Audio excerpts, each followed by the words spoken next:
Welcome back student. Myself KK Misra. Today we are going to discuss about the new topic of differentiation, rate of change of quantity. Student, आज से जो हम लोग एक नया video start करने चल रहे हैं, अभी तक जो कुछ भी हम लोग पढ़े हैं वो डिफरेंशिएशन के कॉन्सेप्ट को पढ़े, जैसे logarithmic differentiation, differentiation of composite function, differentiation of parametric function, trigonometric function. फिर यहाँ पे with respect to differentiation of function with respect to another function, फिर सक्सेसिव डिफरेंशिएशन की बातें हम लोग किए, कॉन्टिन्यूटी बातें किए, डिफरेंशिबिलिटी की बात किए। बट आज से जो हम लोग डिस्कस करने चल रहे हैं उसका नाम है एप्लीकेशन ऑफ डेरिवेटिव्स। क्या नाम है? Application of derivative. इस एप्लीकेशन ऑफ डेरिवेटिव में हमको क्या क्या पढ़ना है? देखें, नंबर 1 पढ़ना है हमको rate of change of quantity, number 2 पढ़ना है अप्रॉक्सीमेशन, फिर increasing decreasing function, tangent and normal, फिर मैक्सिमा एंड मिनिमा पढ़ना है यहाँ पे स्टूडेंट। तो एप्लीकेशन ऑफ डेरिवेटिव्स में सबसे जो फर्स्ट टॉपिक है आज से हम लोग शुरू करेंगे, जो बहुत ही इंटरेस्टिंग टॉपिक है, वो है rate of change of quantity. Student, पहले rate of change of quantity के कॉन्सेप्ट को समझा जाए, फिर इस पे क्वेश्चन किस तरीके से मिलते हैं, और उसके बाद क्वेश्चन को हम लोग सॉल्व करना सीखेंगे। स्टूडेंट, हर साल एक क्वेश्चन एग्जाम में से मिलते हैं। इसमें जैसे मैक्सिमा मिनिमा से एक क्वेश्चन मिलते हैं, फिर इंक्रीजिंग डिक्रीजिंग फंक्शन हुआ, rate of change of quantity हुआ। तो ये जो इम्पोर्टेंस कुछ टॉपिक्स हैं यहाँ पे, उसके बारे में हम लोग डिस्कस करना शुरू करें। तो आइए हम लोग सभी लोग मिल करके आज से शुरुआत करते हैं। न्यू टॉपिक, बिल्कुल एनर्जी के साथ हम लोग आते हैं। तो टॉपिक क्या है? Rate of change of quantity. तो सबसे पहले rate of change of quantities में क्या इसका कॉन्सेप्ट है तो देखा जाए। इसका जो बेसिक कॉन्सेप्ट क्या है पहले पढ़ के सुना देते हैं, फिर इसको हम एक एक चीज़ को एक्सप्लेन करेंगे। क्या है यहाँ पे देख लें, हम क्या मान के चल रहे हैं कि y is a function of x। देखें, y is a function of x। अब यहाँ पे let delta y be the change in y। अगर हम इस y में एक स्मॉल चेंज करें, हम किसका? डेल्टा y का, तो क्या लिखा गया है? Corresponding small change in delta x। इसका मतलब है कि y में अगर हम डेल्टा y का चेंज करते हैं तो x में किसका चेंजिंग हो जाएगा? डेल्टा x का। तो डेल्टा y और डेल्टा x का जो रेशियो है delta y by delta x, इसको क्या पढ़ेंगे? Represent delta y by delta x represent the change in y due to change in x। तो delta y by delta x क्या represent कर रहा है? Change in y due to change in x। मतलब जब हम x में change कर रहे हैं तो y में भी क्या होता जा रहा है? चेंज होता जा रहा है। तो इन दोनों का जो रेशियो, उसको क्या बोलेंगे? एवरेज रेट ऑफ चेंज पढ़ते हैं। क्या पढ़ते हैं? Average rate of change of y with respect to x। अब स्टूडेंट ध्यान देंगे यहाँ पे, अगर इसकी लिमिटिंग पोजीशन हम लें, अगर हम कह दें कि डेल्टा x किसको टेंड कर रहा है? 0 को टेंड कर रहा है। देखें, डेल्टा x अगर 0 को टेंड कर रहा है तो यहाँ पे limit delta x tends to 0, delta y by delta x क्या रिप्रेजेंट कर रहा है? इसको हम क्या बोलते हैं? Instantaneous rate of change of y with respect to x। क्या बोलते हैं? Instantaneous rate of change of y with respect to x। या इसको किससे रिप्रेजेंट करते हैं? dy बाई dx से। और dy बाई dx क्या होता है? Rate of change of y with respect to x। dy by dx को क्या कहते हैं? Rate of change of y with respect to x। Student, यहाँ पे जब हम लोग डिफरेंशिबिलिटी स्टडी कर रहे थे तो ध्यान देंगे, वहाँ पे हम बताए थे कि जो dy बाई dx का जो 2 मीनिंग हम बताए थे, geometrical meaning and physical meaning. तो जिमेट्रिकल मीनिंग तो हम लोग डिस्कस कर चुके हैं। जिमेट्रिकल मीनिंग में हम लोग क्या डिस्कस किए थे कि अगर हम dy बाई डी एक्स किसी पॉइंट पे निकालते हैं, ध्यान देंगे कि dy बाई डी एक्स किसी हम पॉइंट पे निकालते हैं तो देखे थे कि यहाँ पे उस पॉइंट पे यूनिक टेंजेंट होता है, इस पॉइंट पे कोई कॉर्नर पॉइंट नहीं होता है। लेकिन अगर उसका फिजिकल यहाँ पे अगर हम उसका फिजिकल यहाँ पे अगर फिजिकल हम देखें meaning, physical meaning dy by d x का देखें तो फिजिकल मीनिंग क्या है कि rate of change of y with respect to x। अगर हम सपोज कर लें कि y कोई फंक्शन है तो x में अगर हम चेंजिंग कर रहे हैं तो उसमें y में भी चेंजिंग हो जाएगा। तो इन दोनों का जो रेशियो होगा means delta y by delta x का जो रेशियो होगा उसी को क्या पढ़ेंगे, rate of change of y with respect to x। क्या पढ़ेंगे, rate of change of y with respect to x पढ़ते हैं। ये इसका बेसिक कॉन्सेप्ट है स्टूडेंट, इसको सभी लोगों को ध्यान देना होगा। अब इस पे क्वेश्चन किस तरीके से पूछे जाते हैं उस पे हम लोग डिस्कस करेंगे। अब देखें यहाँ पे नोट में एक चीज़ हम बता दे रहे हैं, देखेंगे नोट में क्या हम बता दें कि dy बाई डी एक्स के दो पार्ट्स बनाए जाते हैं। ध्यान देंगे कौन कौन से, रेट ऑफ चेंज। जब हम रेट ऑफ चेंज की बात करेंगे तो एक पॉजिटिव भी हो सकता है और नेगेटिव भी हो सकता है। क्या हो सकता है, पॉजिटिव भी हो सकता है और नेगेटिव भी हो सकता है। Means rate of change means dy by d x H क्या होगा, ए हो जाएगा पॉजिटिव, ये पॉजिटिव भी होगा। लेकिन पॉजिटिव कब होगा, पॉजिटिव तभी होगा कि यदि हम y में इंक्रीमेंट करें तो x में भी क्या हो जाए, इंक्रीमेंट हो जाए, तभी पॉजिटिव होगा। मीन्स इफ़ क्या लिख सकते हैं यहाँ पे, पॉजिटिव तभी होगा कि जब हम y increasing as x always increasing, उस केस में क्या होगा, पॉजिटिव हो जाएगा।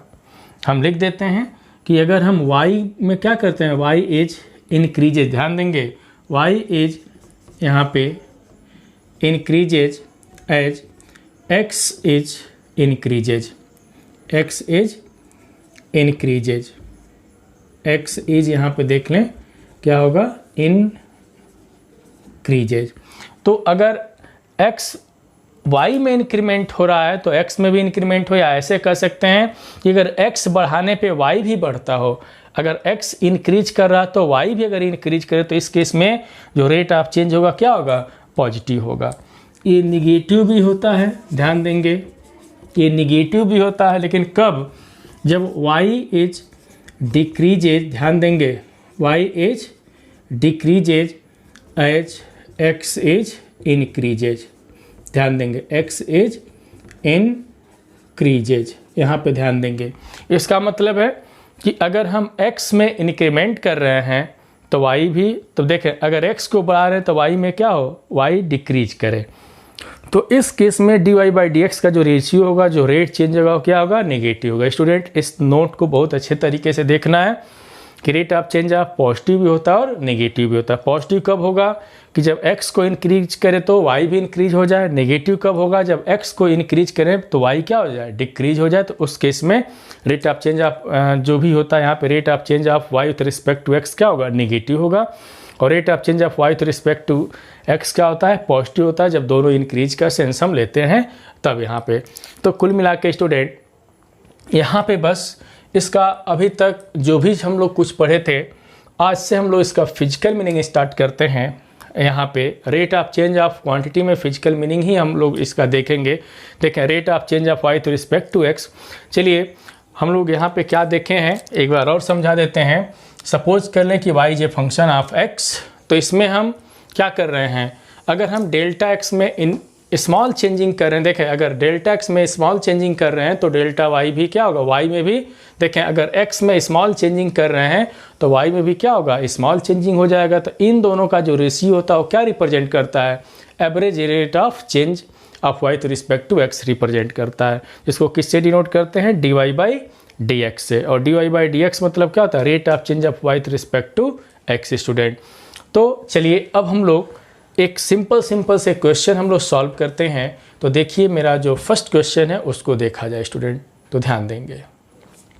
हाय स्टूडेंट, मेरा एक क्वेश्चन है, देखें the volume of cube is increasing at the rate of 7 centimetre cube per second, how fast is the surface area increasing when the length of an edge is 12 centimetre. Student ध्यान देंगे, बहुत ही interesting question है। तो student इस video के माध्यम से जो कुछ भी जितना भी हम क्वेश्चन बता रहे हैं वो किसी न किसी एग्ज़ाम में आया हुआ है। तो सभी लोग जितना भी हम क्वेश्चन बता रहे हैं इसको प्रैक्टिस ज़रूर करेंगे। अब देखें इस क्वेश्चन को हम लोग सॉल्व कैसे करें। सॉल्व करने से पहले कुछ फॉर्मूले को भी जानना होगा। जैसे यहाँ पे क्या लिखा गया है, द वॉल्यूम ऑफ क्यूब। तो सबसे पहले किसके बारे में जानना होगा, क्यूब के बारे में। तो क्यूब का वॉल्यूम और आगे क्या लिखा गया है, उसी क्यूब की सरफेस एरिया, दोनों हमको पता होना चाहिए। स्टूडेंट ध्यान देंगे, क्यूब का वॉल्यूम और क्यूब की सरफेस एरिया दोनों हमको पता होना चाहिए। अब देखें कि क्यूब हुआ, क्यूबाइड हुआ, कोन, सिलेंडर, यहाँ पे स्फीयर, सभी लोग लोअर क्लासेस में पढ़े हैं, जैसे क्लास 7th में, 8 में, इवन 9th में सारी चीज़ों को पढ़े हैं। स्टूडेंट सभी लोगों को हम एक बार और सजेस्ट करेंगे कि 7th 8 की बुक उठा करके सरफेस एरिया, वॉल्यूम हुआ, कोन, सिलेंडर हुआ, स्फीयर हुआ, सारे फॉर्मूले को किसी कॉपी में लिख लें और उसको याद रखें, क्योंकि इसका यूज एक जगह भी और पढ़ने वाला है। कहाँ पे, तो मैक्सिमा मिनिमा में। जब हम लोग मैक्सिमा मिनिमा पढ़ेंगे तो फिर इसका जैसे कोन, सिलेंडर उसमें भी आएगा, तो ये सारी चीज़ों को जानना होगा। तो खैर यहाँ पे हम बता देते हैं सबसे पहले क्यूब के बारे में। तो क्यूब देखें, क्यूब मीन्स जिसका लेंथ, ब्रेथ और हाइट, जैसे क्यूब मीन्स एक कमरा ले लें और उस कमरे का क्या हो जाए, लेंथ, ब्रेथ और हाइट अगर तीनों इक्वल हो जाए, सपोज कर लें कि लेंथ है, ये ब्रेथ और ये हाइट है, अगर तीनों इक्वल कर दें, तीनों इक्वल कर दें, मान लें कि ये तीनों किसके इक्वल हो गया, x के इक्वल हो गया, तो यहाँ पे वॉल्यूम ऑफ क्यूब कितना होगा, तो याद रखेंगे क्या होता है, L into b into h, तो सारे इक्वल है यहाँ पे, तो कितना हो जाएगा, x पावर 3 हो जाएगा वॉल्यूम ऑफ क्यूब। यहाँ पे x क्या है, length of edge of cube, यहाँ पे length of edge of cube, x क्या है, length of edge of cube है। अब देखें ये तो वॉल्यूम हो गया। अगर इसके हम सरफेस एरिया की बात कर लें तो सरफेस एरिया कितना होता है, तो देखें सरफेस एरिया की बात कर दें तो 6x² इसकी सरफेस एरिया होती है। स्टूडेंट किसकी, क्यूब की सरफेस एरिया कितनी होती है, तो 6x², और क्यूब का वॉल्यूम कितना होता है, तो x पावर 3 होता है। स्टूडेंट तो चलिए, तो यहाँ पे जिसकी नीड है, तो देखें volume of cube and surface area दोनों की नीड है, तो हम x क्या मान के चलेंगे, देखें यहाँ पे हम मान के चलेंगे कि लेट x बी द, क्या लिखेंगे हम यहाँ पे, एज ऑफ, क्या कि लेट x बी द, यहाँ पे देखें length of edge of cube हम लोग मान के चल रहे हैं। क्या लिख रहे हैं यहाँ पे, let x be the length of edge of cube, यहाँ पे लेंथ ऑफ, देखें एज ऑफ क्यूब हम मान के चल रहे हैं। अब बताएं तो इसका वॉल्यूम कितना होगा, क्योंकि वॉल्यूम की नीड है हमको, तो देयरफॉर वॉल्यूम कितना हो जाएगा, तो x पावर 3 हो जाएगा। ध्यान देंगे। एंड सरफेस एरिया कितना होगा, देखें सरफेस एरिया भी एक टर्म आया है, तो सरफेस एरिया कितना होगा, 6x² हो जाएगा। ये तो फॉर्मूला हम लिख दिए।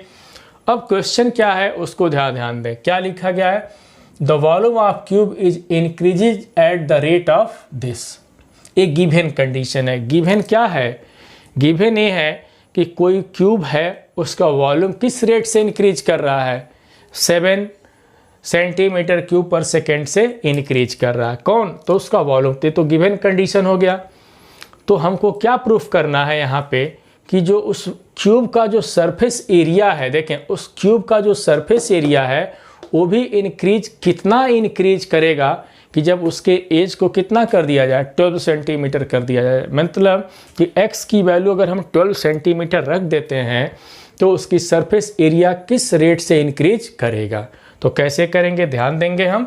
यहाँ पे सबसे पहले जो वॉल्यूम दिया गया है उसको हम क्या करेंगे, डिफ्रेंशिएट कर देंगे। तो किसके रिस्पेक्ट में किसके करेंगे, तो देखें centimetre per second means time के रिस्पेक्ट में हम डिफ्रेंशिएट कर देंगे। तो इसको डिफ्रेंशिएट कर रहे हैं किसके रिस्पेक्ट में, टाइम के रिस्पेक्ट में। तो देखें कितना हो जाएगा, dv by d t equal to कितना हो जाएगा 3x²। अब देखें dx बाई डी टी हो गया। स्टूडेंट ध्यान से देखेंगे समझेंगे। और dv बाई डी टी ही तो दिया गया है। कितना दिया गया, देखें the volume of cube is increases at the rate of this means जो dv बाई डी टी है, देखें यहाँ पे तो क्या लिख सकते हैं, यहाँ से 3x² dx by d t equal to कितना 7। क्यों, क्योंकि सिंस हमको गिवन है कि dv बाई डी टी कितना दिया गया है 7 सेंटीमीटर क्यूब पर सेकेंड दिया गया है। ध्यान देंगे। अब यहाँ से क्या करेंगे, dx बाई डी टी हम लोग कैलकुलेट कर लें।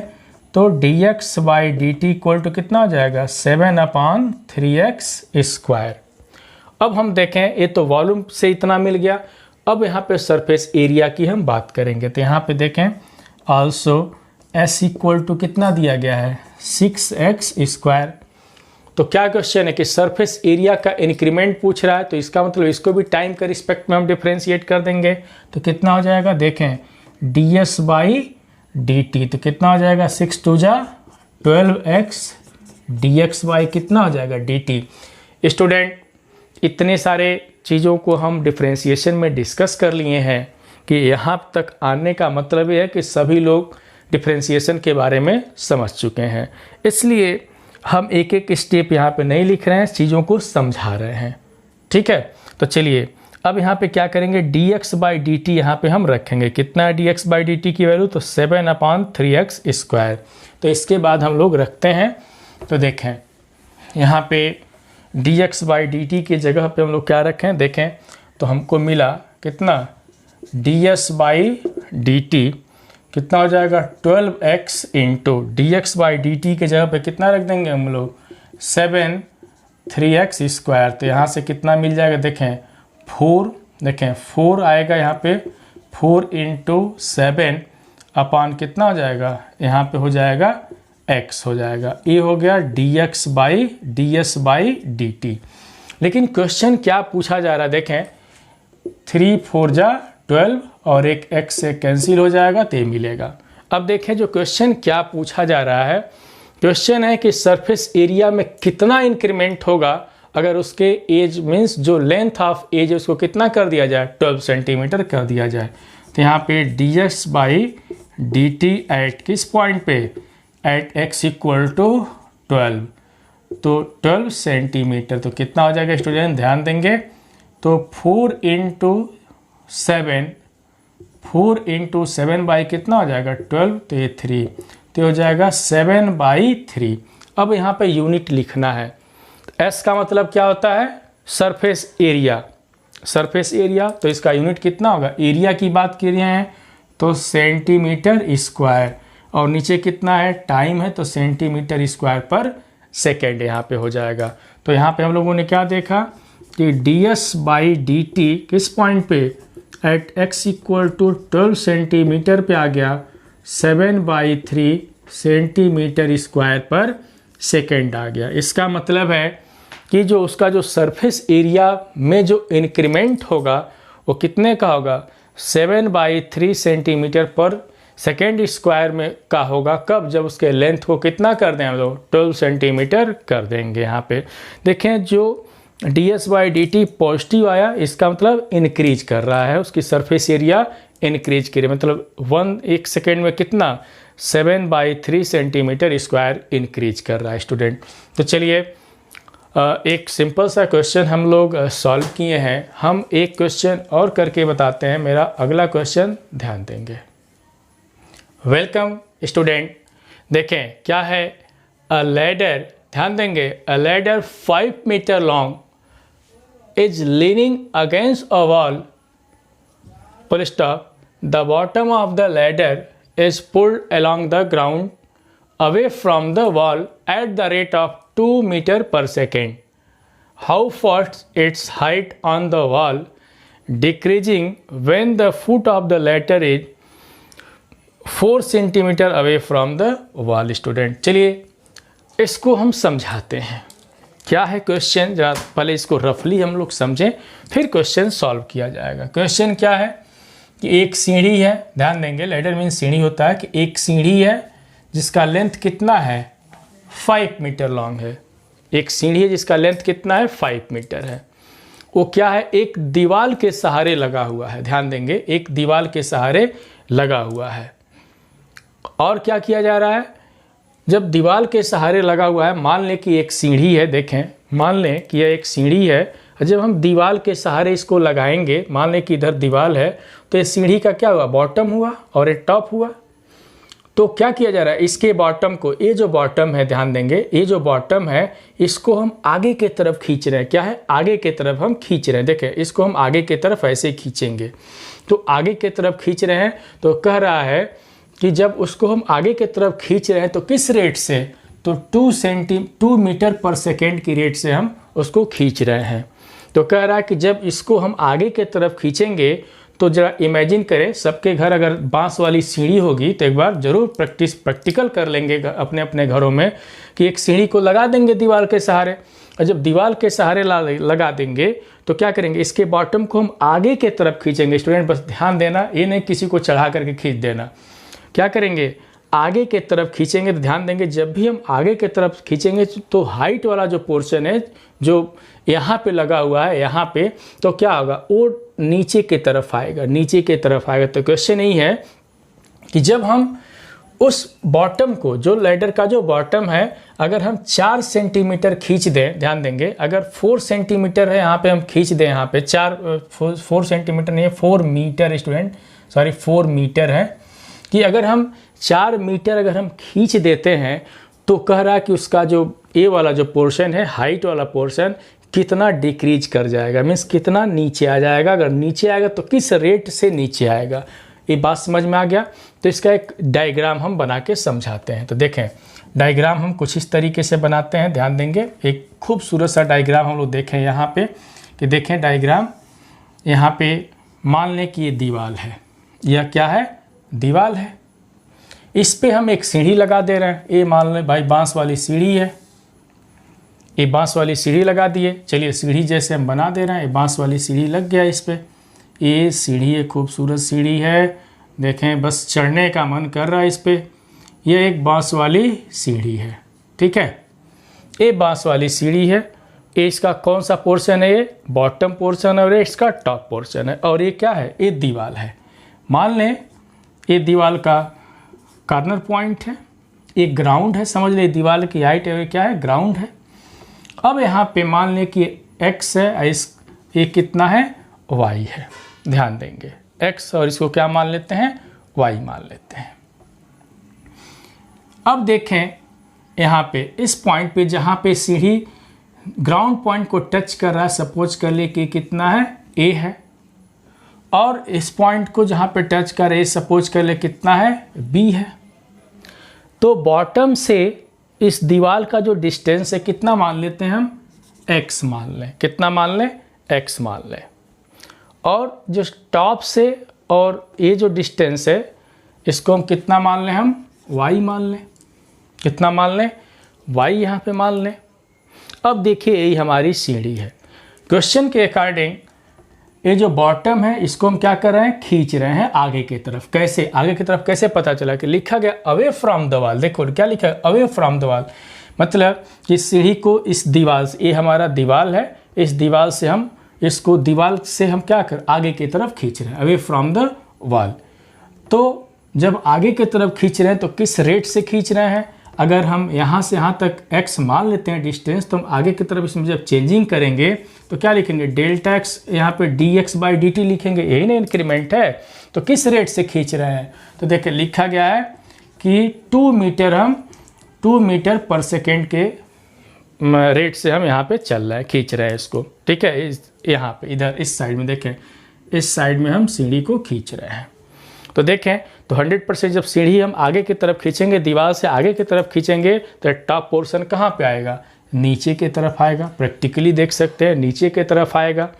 तो कह रहा है कि जब ये नीचे की तरफ आ रहा है, सीढ़ी गिरना नीचे की तरफ स्टार्ट हो रहा है, तो मीन्स सीढ़ी ग्राउंड पे जब जाएगा तो किस रेट से जाएगा, मीन्स dy/dt पूछ रहा है कि किस रेट से हो जाएगा। अगर किस रेट से उसको जाना है तो रेट डिक्रीज करेगा कि इंक्रीज करेगा। बात समझ में आ गया होगा। चलिए अब इस चीज़ को हम लोग यहाँ पे लिखते हैं। तो क्या करेंगे, यहाँ पे AB क्या है, पोजीशन ऑफ द लैडर है, तो लिख देते हैं लेट AB बी द, क्या लिखेंगे यहाँ पे, पोजीशन ऑफ द, क्या लिख देंगे यहाँ पे, ladder in any time t, in any time t लिख दिए। आई बात समझ में, इन एनी टाइम t। तो क्या कंडीशन दिया गया वो भी लिखा जाएगा। तो यहाँ पे देखें, अब यहाँ से पाइथागोरस थ्योरम हम लगा दें, यहाँ पे 90 डिग्री है तो AB की वैल्यू कितनी हो जाएगी, देखें तो यहाँ से therefore AB square equal to, according to diagram कितना हो जाएगा, x square plus y square हो जाएगा। देखें और जो लैडर है मीन्स AB उसका लेंथ दिया गया, कितना लेंथ है तो 5 मीटर लॉन्ग। ये जो सीढ़ी है यहाँ पे हम लिख देते हैं कितना लंबा है तो 5 मीटर लॉन्ग है। देखें लिख दिए 5 मीटर क्या है यहाँ पे लॉन्ग है। अब हम AB के जगह पे कितना रख देंगे 5, तो यहाँ से कितना हो जाएगा x square plus y square, जब 5 रखेंगे तो कितना हो जाएगा 25 हो जाएगा। अब क्या करें, इसको हम क्या कर देंगे, डिफरेंशिएट कर देंगे, t के रिस्पेक्ट में करेंगे। तो डिफरेंशिएटिंग विथ रिस्पेक्ट टू, क्या लिखेंगे, differentiating with respect to t। तो देखें t के रिस्पेक्ट में हम डिफरेंशिएट करने चलें तो देखें कितना हो जाएगा 2x dx/dt plus 2y dy/dt और 25 कांस्टेंट मीन्स 0, या इसको ऐसे लिख सकते हैं x into dx/dt plus y into dy/dt equal to 0। Student अब यहाँ पे ध्यान देंगे, कंडीशन में कुछ गिवन है।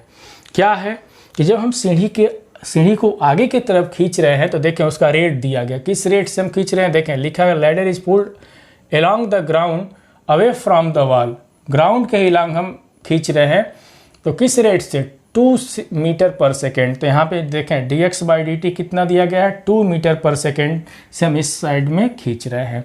तो dx/dt के जगह पे कितना रख देंगे 2 रख देंगे तो कितना मिल जाएगा हमको, देखें 2x plus Y dy/dt equal to 0। क्यों, क्योंकि dx/dt कितना है तो 2 मीटर पर सेकेंड है।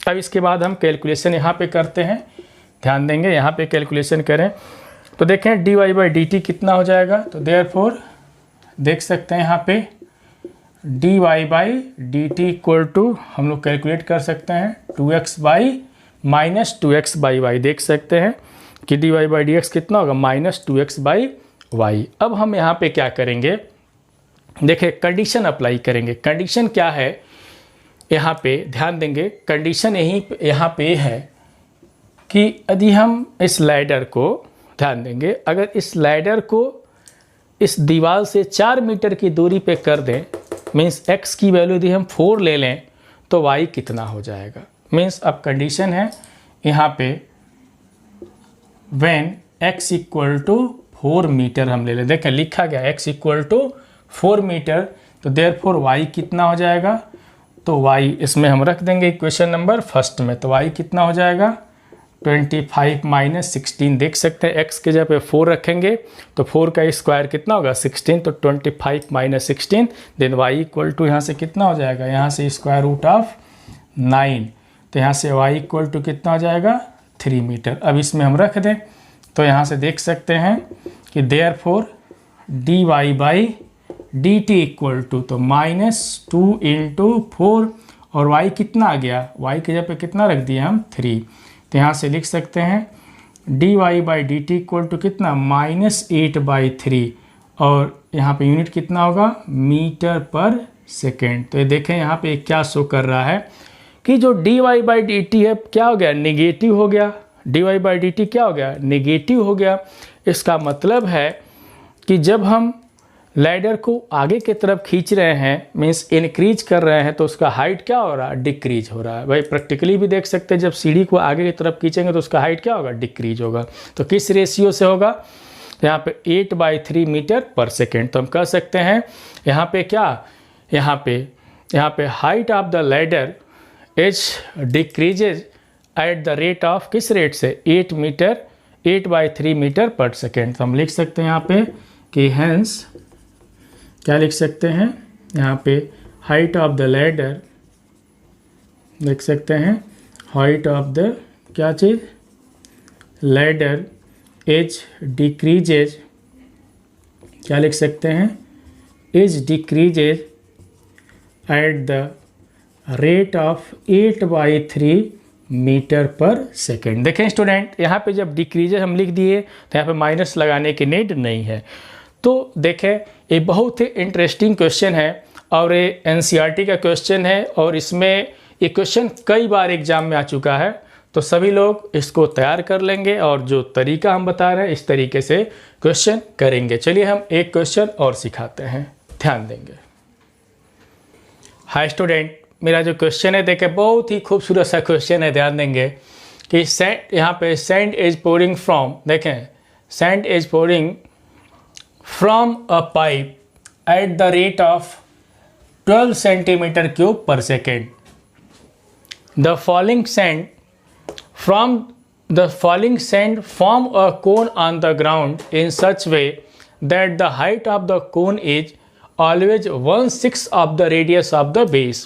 How fast is the height of the sand cone increasing when the height is 4 centimeter? चलिए स्टूडेंट, तो पहले तो इसको एकदम पहले हम लोग समझते हैं। तो देखें अच्छे तरीके से हम लोग समझे क्या है यहाँ पे, क्वेश्चन जरा पढ़ा जाए, समझा दे रहे हैं कि एक पाइप है।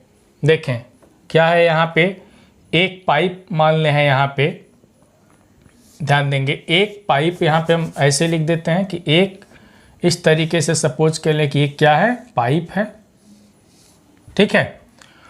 और इस पाइप से जो सैंड गिर रहा है, मीन्स जो बालू जो ग्राउंड पे, देखें कि सपोज कर लें कि यह एक पाइप है और इस पाइप में जो बालू भरा गया है, जब वो ग्राउंड पे ज़मीन पे जब गिर रहा है तो क्या फॉर्म कर रहा है, एक कोन फॉर्म कर रहा है। देखें क्या फॉर्म कर रहा है, यहाँ पे लिखा गया है falling sand form a cone on the ground, means जब यहाँ से सैंड ज़मीन पे गिर रहा है ग्राउंड पे तो क्या फॉर्म कर रहा है, एक कोन फॉर्म कर रहा है। सपोज कर लें कि ये सैंड है, यहाँ पे ये नीचे की तरफ गिर रहा है, ये तो क्या फॉर्म कर रहा है, यहाँ पे एक कोन फॉर्म कर रहा है। चलिए कोन का हम डायग्राम बना देते हैं, यह एक कोन फॉर्म कर रहा है, ध्यान देंगे क्या फॉर्म कर रहा है, एक कोन फॉर्म कर रहा है।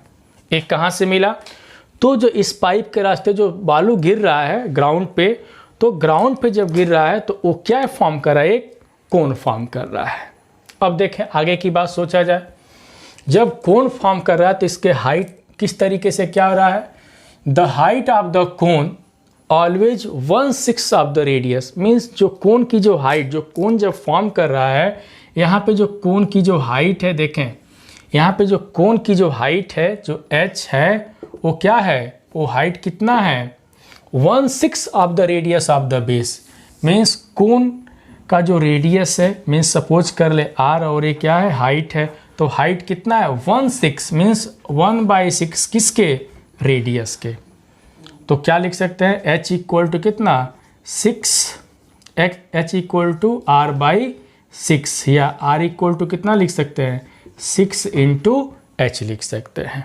अब देखें आगे की बात सोचा जाए, कह रहा है कि how fast is the height of the sand cone increasing, कह रहा है कि जो हाइट है, जो सैंड से जो कोन फॉर्म किया है उसकी जो हाइट है वो कितना इंक्रीज करेगा जब उसके हाइट को कितना कर दिया जाए, 4 सेंटीमीटर हम कर दें। कह रहा है कि जब h को मीन्स हाइट को अगर 4 सेंटीमीटर कर दिया जाए तो ये किस रेशियो से इंक्रीज करेगा, कौन, यहाँ पे देखें how fast height of the sand cone, कब, जब उसके हाइट को कितना कर दिया जाए, when the height is 4 centimetre अगर हम कर देते हैं तो उसका इंक्रीमेंट पूछ रहा है। तो सबसे पहले तो डायग्राम समझ लें कि एक पाइप है, इससे जो बालू ग्राउंड पे गिर रहा है वो क्या फॉर्म कर रहा है, एक कोन फॉर्म कर रहा है। जब कोन फॉर्म करेगा तो 100% है कि कोन की हाइट और रेडियस हम लेके चलेंगे। हाइट के लिए कंडीशन दिया गया, हाइट कितना है, 1/6 of the radius of its base. अगर हम रेडियस बेस के यहाँ पे बेस जो सर्कुलर बेस है इसके रेडियस को r मान लें तो हाइट किस रेशियो से, यहाँ पे हाइट कितना हो जाएगा, h = r/6। तो यहाँ से देख सकते हैं r की वैल्यू हम कितना लिख सकते हैं, 6h लिख सकते हैं। तो यहाँ पे अब किस तरीके से सॉल्व करेंगे सब कुछ तो समझ में आ गया होगा। अब हम लिख लें, यहाँ पे h को क्या मान लें, h यहाँ पे हाइट ऑफ कितना, कोन। कोन कौन सा है, सैंड कोन जो बालू से बना हुआ है। r क्या है, यहाँ पे रेडियस ऑफ कोन है, और v कितना हम लिखेंगे, वॉल्यूम ऑफ कोन। जो भी कोन है वो कैसा, सैंड कोन है। अब देखें यहाँ पे कुछ कंडीशन जरूर गिवन रहता है। हमारा गिवन कंडीशन क्या है कि जो बालू गिर रहा है उसका रेट दिया गया है। किस रेट से गिर रहा है, 12 सेंटीमीटर क्यूब पर सेकेंड। अब बताइए स्टूडेंट, अगर हम इसमें से पानी भर के इस रास्ते से निकालें तो अमाउंट ऑफ वाटर जो यहाँ से फ्लो होगा वो तो वॉल्यूम में तो होगा, वॉल्यूम होगा। इसी तरीके से इसमें हम अगर हम सेंट भरें, सेंट जो गिर रहा है वो क्या होगा, अमाउंट ऑफ वॉल्यूम, कितना नीचे बालू गिरा।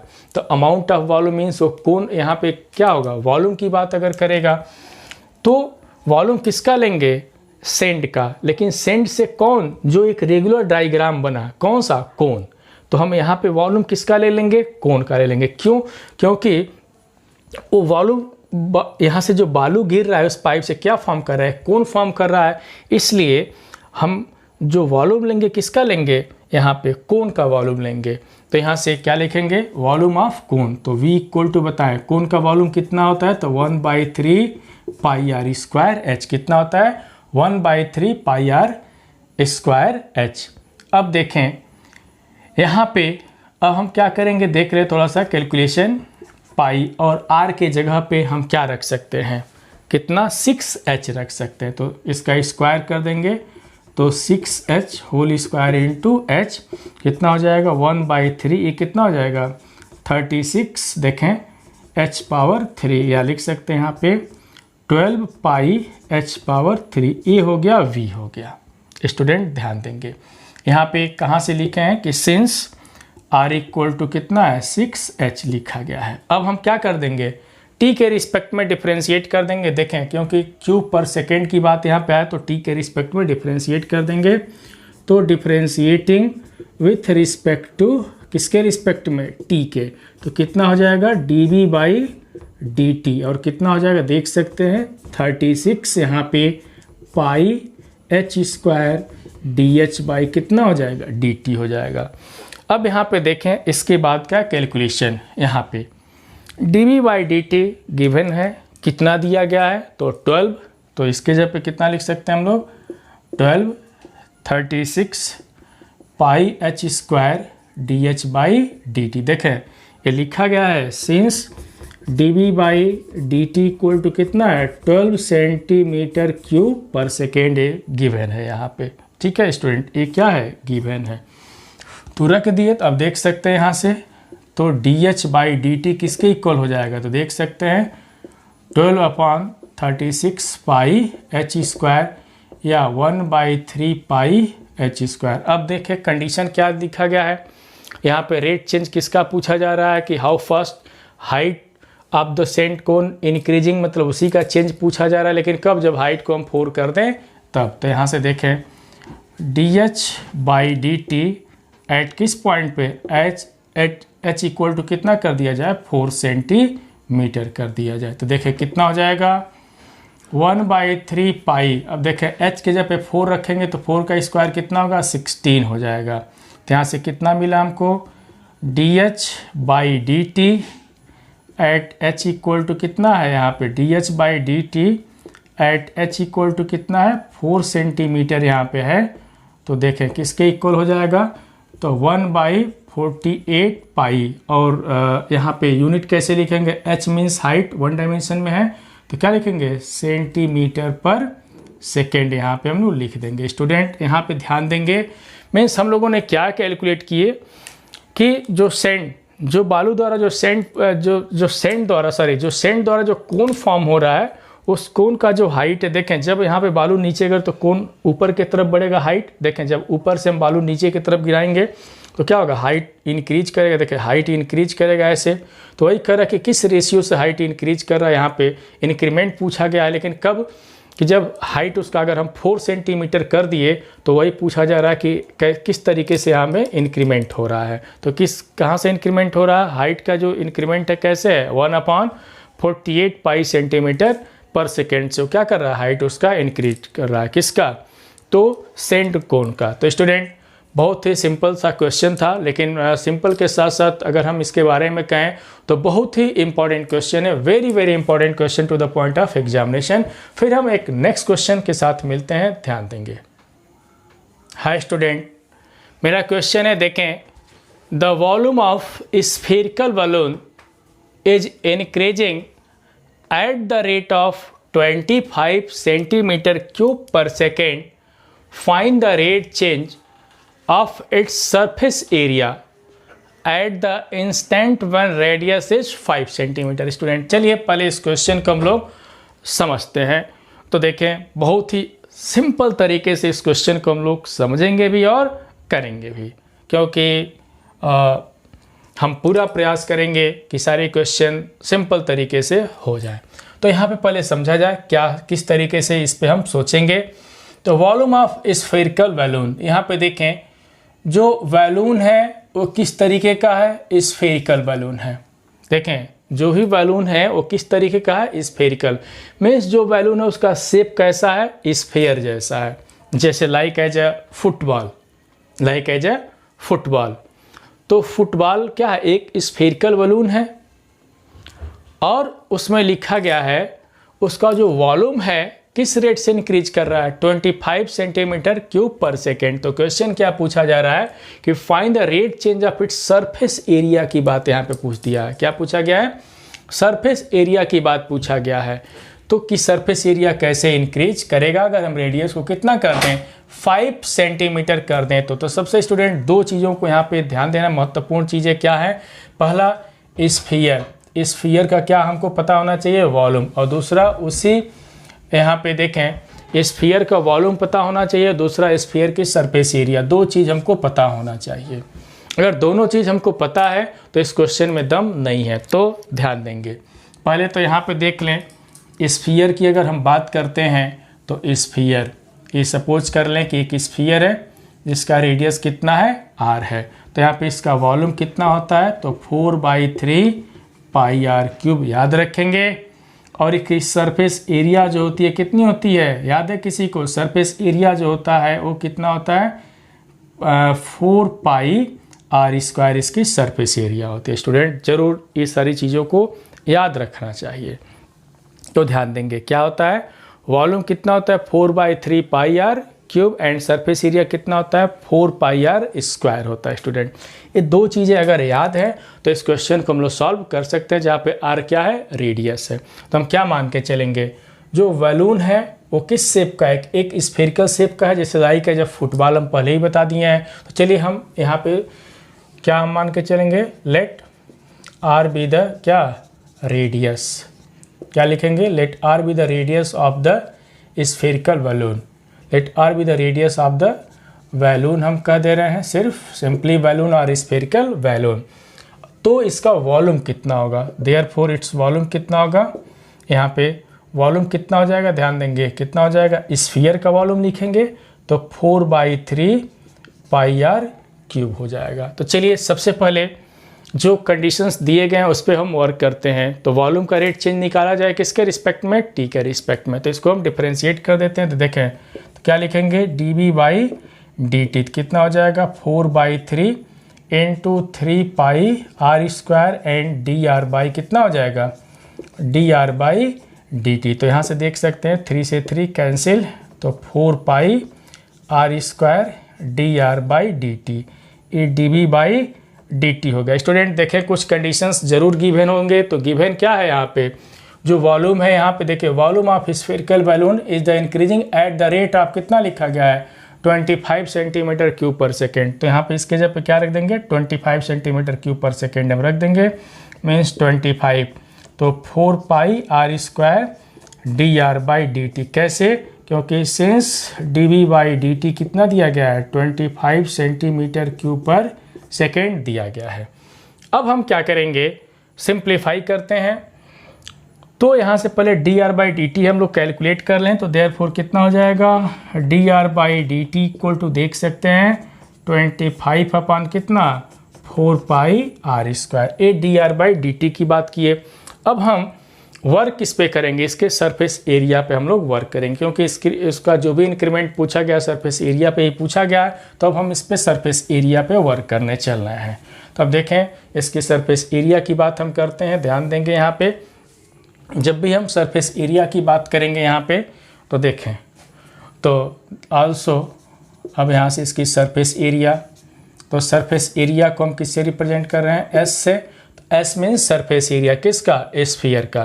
तो सरफेस एरिया ऑफ स्फीयर कितना होता है, तो 4 पाई आर स्क्वायर होता है। कितना होता है, तो 4 पाई आर स्क्वायर इसकी सरफेस एरिया हो जाएगी। अब इसको डिफ्रेंशिएट करते हैं टी के रिस्पेक्ट में। तो d s by d t equal to देखो 4 टू जा 8 pi r d r by कितना लिख देंगे डी टी। तो यहाँ से 8 पाई आर और d r by d t यहाँ से रखते कितना लिखा गया है, तो 25 अपान कितना 4 पाई आर। अब यहाँ से कुछ 4 पाई आर स्क्वायर लिखा गया है, तो कुछ हम लोग कैलकुलेशन भी कर सकते हैं, यहाँ से कैलकुलेशन भी कर लें। तो देखें कैलकुलेशन करने चल रहे हैं स्टूडेंट। तो देखो पाई से पाई कैंसिल, 4 टू जा 10 और एक आर भी कैंसिल हो जाएगा। तो कितना हो जाएगा, देखें ऊपर 50 हो गया, 50 अपान कितना आर, देखें 50 अपान आर एक इसके इक्वल हो गया। तो डी एस बाई देखें D s by d T के।